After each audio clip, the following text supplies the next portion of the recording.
The soldier's feet were tightly shackled with a chain, its other end deeply nailed into a rock. His comrades left him with only a few bullets and a small amount of food, ordering him to hold the position and stop Soviet soldiers. Before leaving, they gave him a harsh warning. If he tried to ambush them from behind, they would shoot him on the spot. As his comrades turned to leave, the soldier quickly grabbed his sniper rifle and started assembling it. However, by the time he clumsily finished putting it together, they had already run into the woods. At that moment, his immediate priority was to break free from the chain and escape this deadly place. Desperate, he raised the rifle and aimed at the chain, pulling the trigger, but the excruciating pain made him scream. The chain was too thick to break. Enduring the pain, he rummaged through his bag, only to accidentally find a pair of glasses. Carefully, he used a knife to detach the lenses, joining them together. Then, he snapped off a branch from a pine tree, used his knife to scrape off the pine resin, and chewed it slowly. Once softened, he glued the resin onto the edges of the lenses and inserted a hollow branch, blowing mineral water through the lens to create a simple magnifying glass. Next, he took some dry moss, placed it on a nail, and used the magnifying lens to focus the sunlight.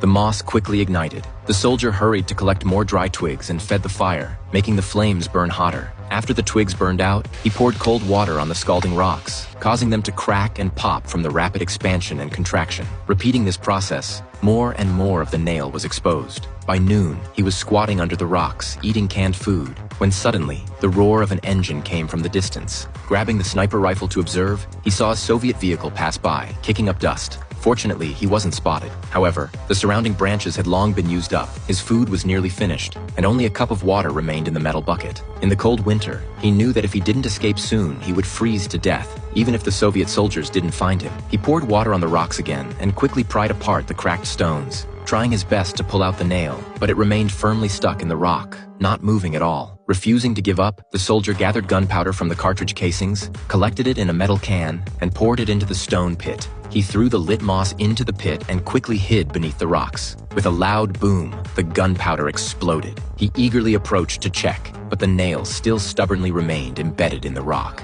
For the sake of survival, he struggled to pull a stone back with the rifle strap, then used the stone to strike the nail. From day to night, the banging continued.